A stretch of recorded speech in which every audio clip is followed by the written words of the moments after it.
Good afternoon, everyone from hot and sunny New York City. Thank you for watching a new edition of the Leon Feraru Conference Series. Summer is back in New York, and we are now in the second phase of the reopening, which means that offices, construction sites, shops, outdoor restaurants are now open. I think barber shops are reopened too, as my wife is reminding me every day. Unfortunately, cultural venues are still closed. They are meant to reopen in the fourth phase, but we are still waiting for that to happen, and nobody knows for sure how this fourth phase for the cultural venues will look like. But we are looking forward to that moment. Today is a very special day. It is a very special day because for Romanians, because we are celebrating one of the most beloved Romanian feast, and that is the feast of the Sânzienele. The Sânziene are good, very good fairies residing deep in the woods that are very generous to all who honor them and respect them. It's that what we want to do here at the Romanian Cultural Institute.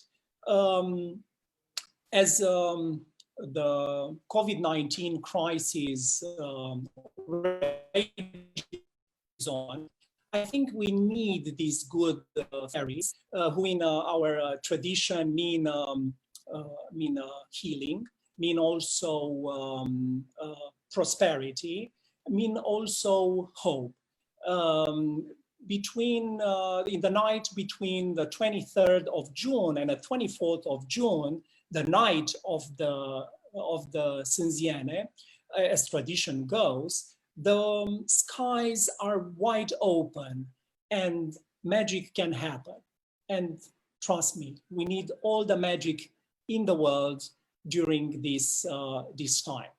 Today is also a very special day because we are celebrating another important feast, and that is the Universal Day of the Romanian Blouse. And we are very, very happy to celebrate this important date in our calendar, and indeed in the global calendar, with the creator of this feast, Andreea Tănăsescu, the one and only Andreea Tănăsescu, a visionary, indefatigable cultural promoter who has created in the past years some of the most impactful online campaigns, and not only online campaigns and communities we have seen in recent times.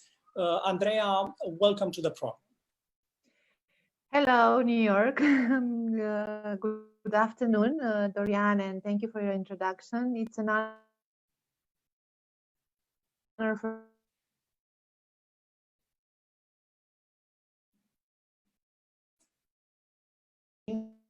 to be here with you again, because it's a conference at the Textile Museum. And indeed, today is very special in Romania, and not only because it's midsummer. 3 days ago, it was a summer solstice, and I was really happy to watch it via Facebook from Glastonbury, from Stonehenge. And as you know, many cultures around the world, they have a symbol. They celebrate something in this period of the year. We have the good fairies. The good fairies, they have also a blouse, a dress. And this dress is a kind of magic because it has embedded in its texture the symbols, the signs of an ancient culture. We don't know them yet. We don't know the meaning yet, but we feel them. somehow. It's like transcendental, and it's connected with what is beautiful in the world, with nature, with sun, with love, with hope. So of course today, everyone is happy to wear the blouse and to share the magic on social networks. And hopefully after everything will be normal or new normal again, we're gonna share it also in our real life. Usually I'm wearing a jacket, but for this particular day, of course, I'm not able to wear a Romanian blouse, which is, of course, worn by women. But in this, for this feast, I'm changing my outfit. As people may have noticed, we are going a little bit faster. I'd like to thank Andreea once more for making this huge effort to be with us in this special day. It's the most important day in the calendar for her as well. Of course, she's up from very early in the morning in Zoom meetings, in interviews, in posting and doing all these wonderful and impactful things. I'd like to stress that this is only a teaser, just to whet the appetite for a longer discussion that will be broadcast in September. It's been a long day for you, Andreea, and thank you for making the effort. Just a quick presentation for your American viewers who don't know much about you, just to say that you are one of the most influential communication experts in Romania, a true nation branding expert and a new media expert. You studied law and public relations and worked for a long time in media, in fashion and film. You work as a casting director for several Hollywood productions. You are the founder of La Blouse Roumaine movement and community, an online community that numbers more than 220,000 people and growing fast throughout the world. You're also the initiator, of course, the creator of the Universal Day of the Romanian Blouse, the day that we are celebrating today. Also, you created the Brâncuși week or Brâncuși week for our American friends, and also the cultural fashion day. You are the president of La Blouse Roumaine IA Association, an NGO that works to preserve the Romanian textile tradition and to create a more cultural and sustainable fashion industry. In 2017, you launched a new community, you created a new community, Give Credit, that is devoted to promoting cultural responsible design. And now, as you mentioned before, you are in a new project, vast and ambitious like all the others. Let's start by saying a few words about what you are doing right now. What are your projects right now?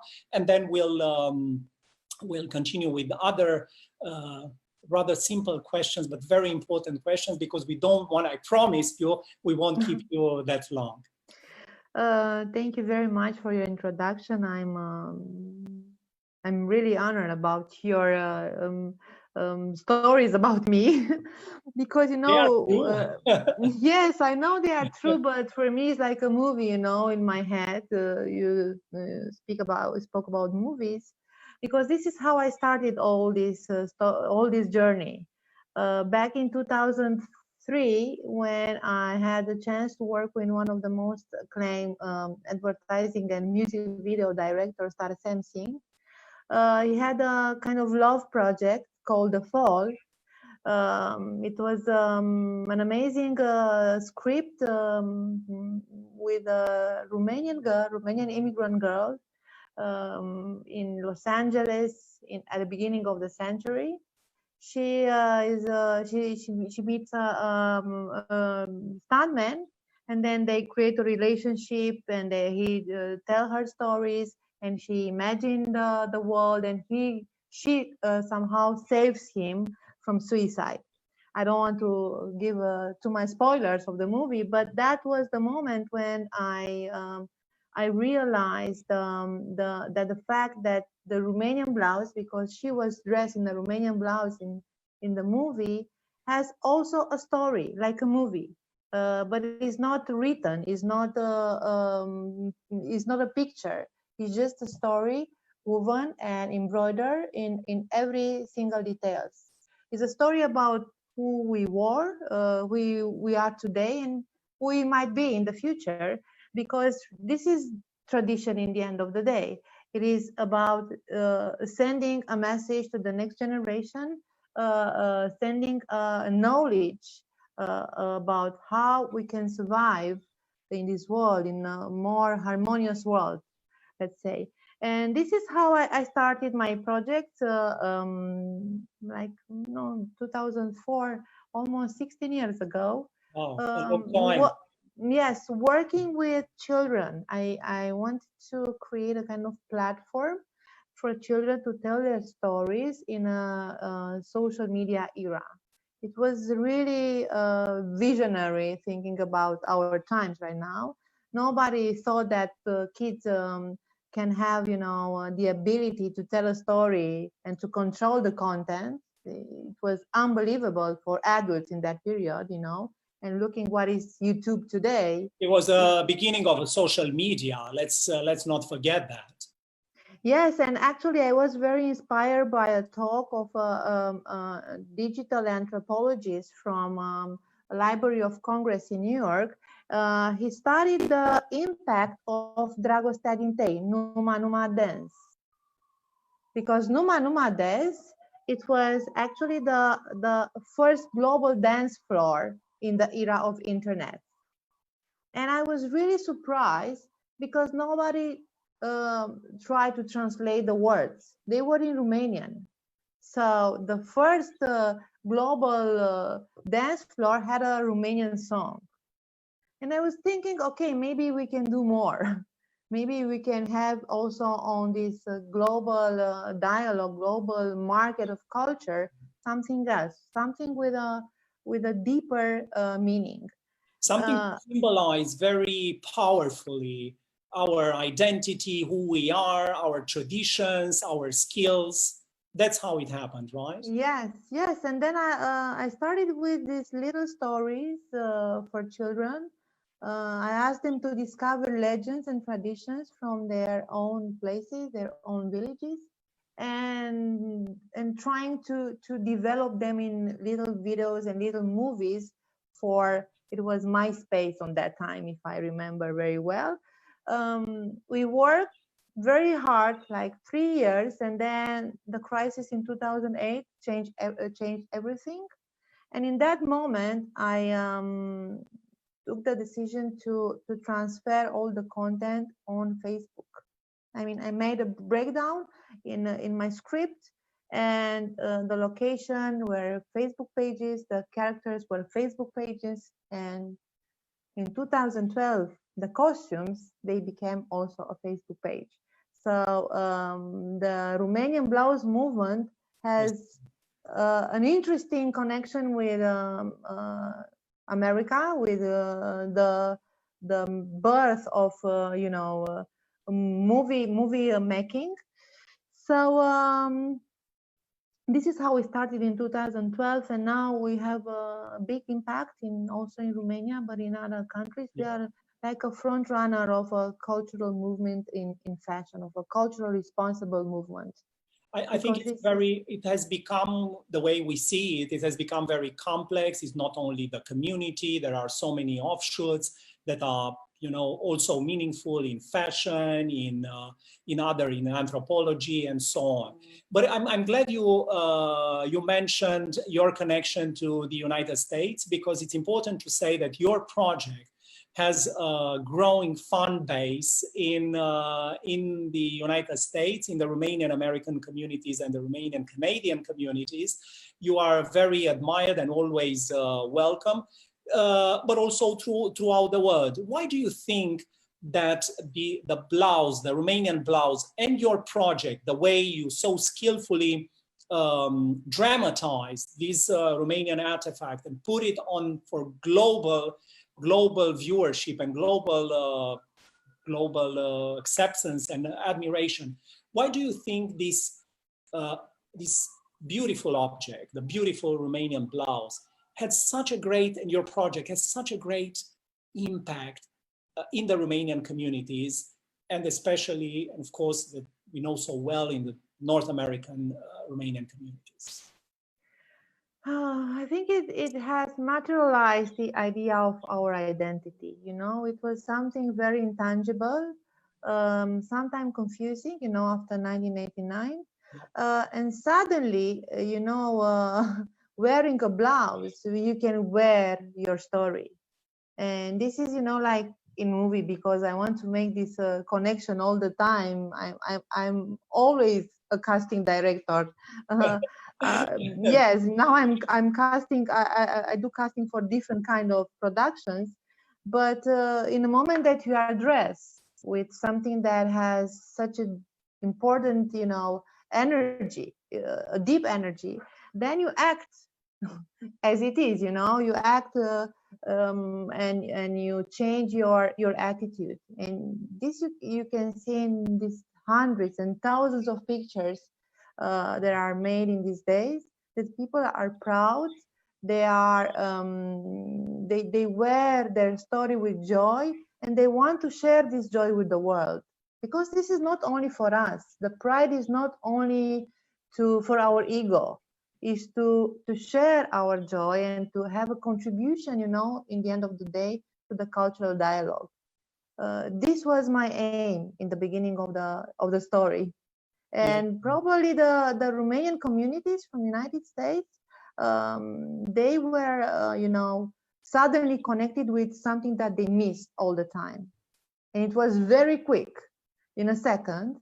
And also the energy of the Sinziene and Midsummer encourage you to share more and to celebrate. It was a moment of celebration in the middle of the summer, in the beginning of the summer. Did you expect this extraordinary response from the Romanian diaspora? Because, you know, they all, I mean, you have a lot of admirers there. Everybody knows you. Everybody wants you. And that's, today was one of these examples when everybody wants a piece of you. Did you expect this kind of response, this amazing response when you started? I hope, you know, I wish for, but I never expect to happen so fast. And this is, you know, again, technology, the way that you know, information moves now in our days. I thought that maybe we're gonna have like years, maybe a decade, to conquer, you know, the hearts of Romanian and the hearts of the world, but it happened in 3 months. And this is really interesting, and I was really happy, but in the same time it was difficult to manage. The success, the growth. Yes, the enthusiasm, because sometimes, you know, when there's a lot of passion, there are also a lot of friction, you know, because the expectations it's a Romanian project, Andreea. I know. But now it feels different, because we have all this training, you know, after 7-8 years of working and sharing information and learning, because we learn from each other. We are like children in this field. We have experts, which I admire a lot, but us, the civil society, we are like children. We are learning every day and unlearning, because this project really is sending us a message. You have to unlearn sometimes, because there are a lot of prejudices about the Romanian blouse and about the Romanian culture. And now something is happening very, very interesting. And change is the more, I think, the more important thing in terms of perceptions, in terms we are valued, and you have had a very, very great impact to that. Just to, I know you are tired, but you know, it's, so many people have waited this this conversation, and before I let you go after a long and tiring day, just 2 or 3 questions about the blouse and about your experience in promoting this this beautiful artifact in the world. You once said, every country has a story.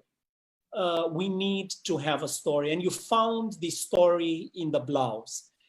Very, very shortly, what is the story that the beautiful Romanian blouse tells to the world?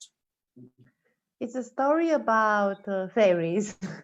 It's a story about magic, because it has a connection with probably ancient civilizations, back to the Cucuten culture in Neolithic, where Maria Gimbutas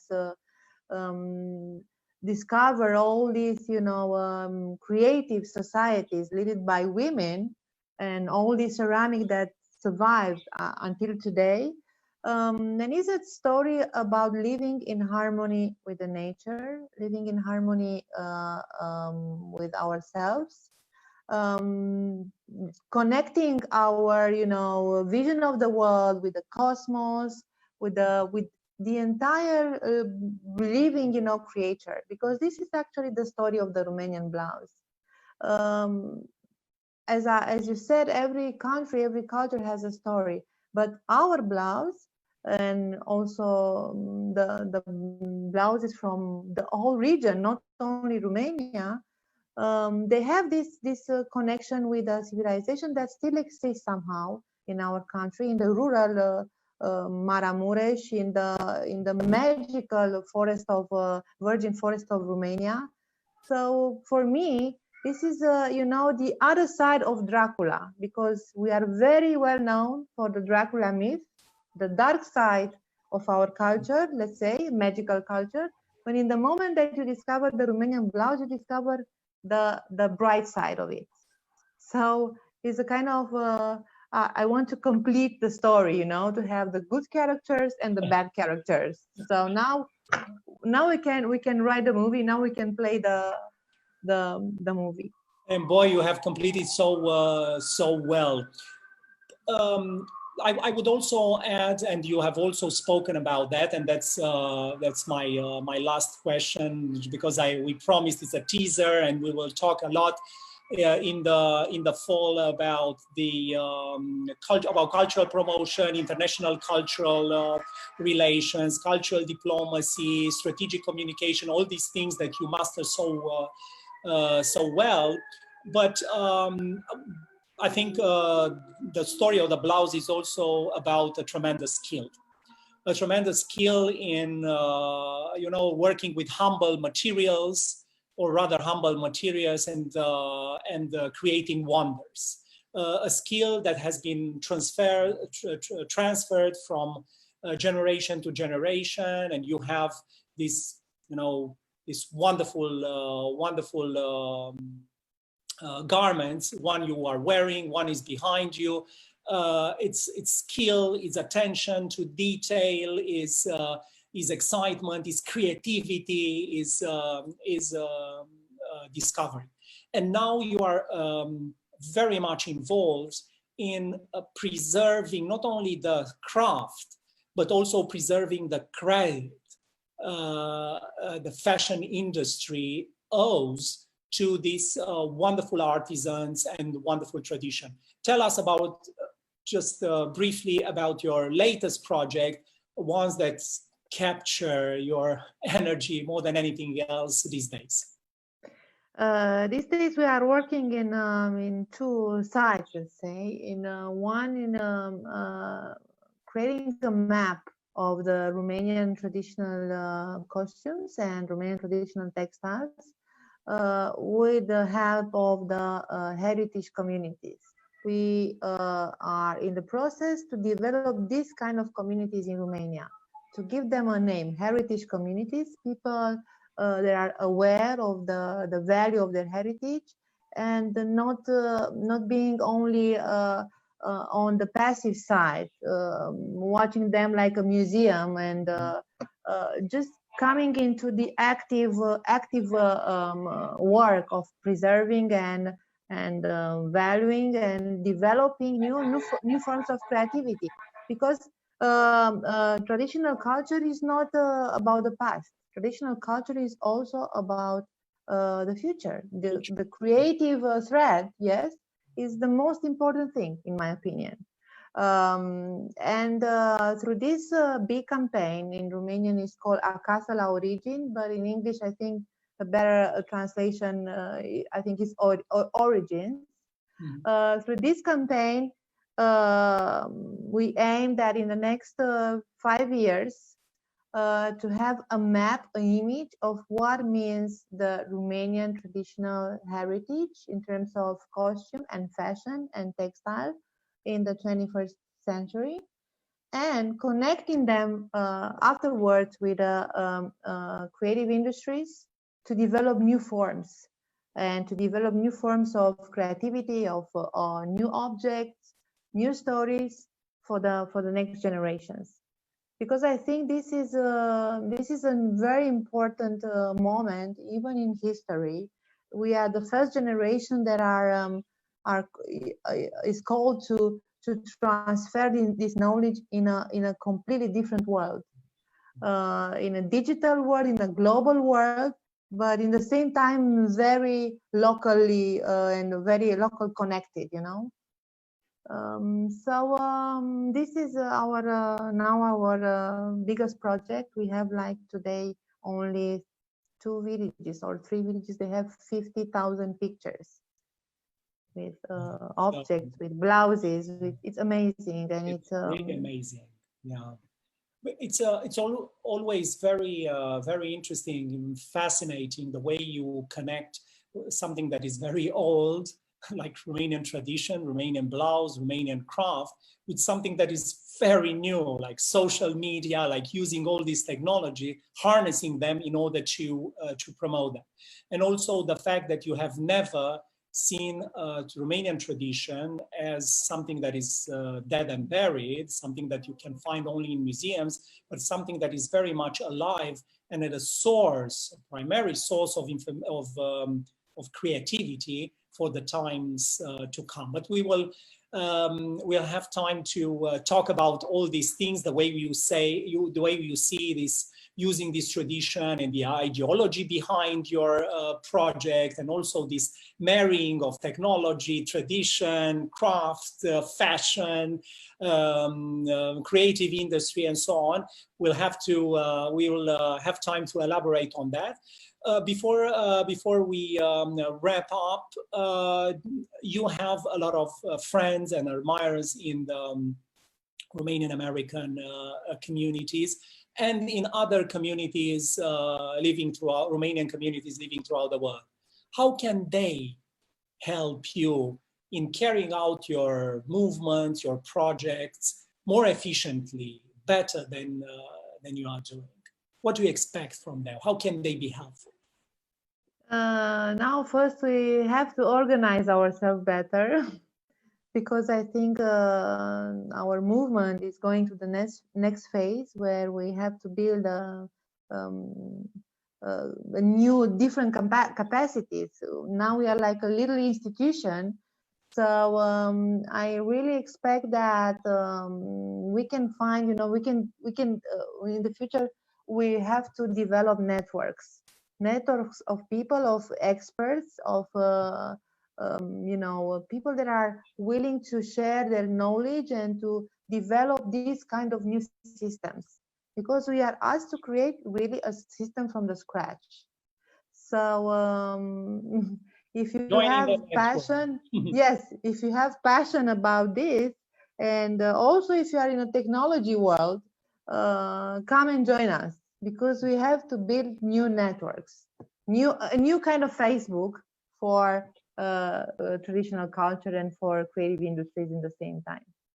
I'm sure, Andreea, the response will be huge. I once was asked, what would you do in order to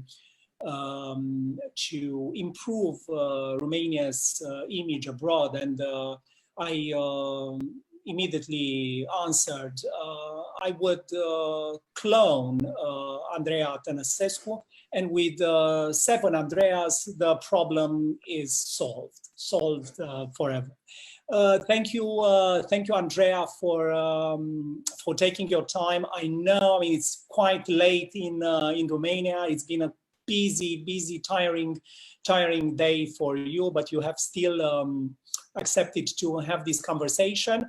Yes, as we say in Romania, mi-ai dat un deget, ți-am luat toată mâna. You said we decided on 10 minutes, but I couldn't help.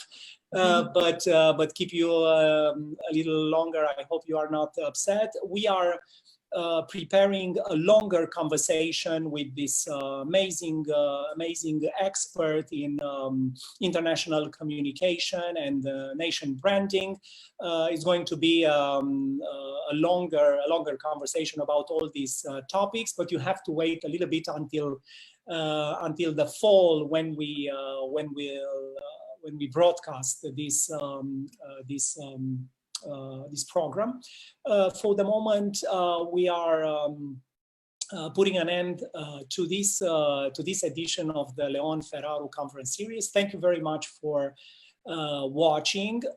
Check out our rciusa.info website for new cultural content. We are still in partial lockdown. The cultural venues are not open, so you can find a lot about our culture on our website, and of course on the website and on the social media accounts of Andreea Tănăsescu, and there are many of them. Join in the network, give her a hand. It's really a terrific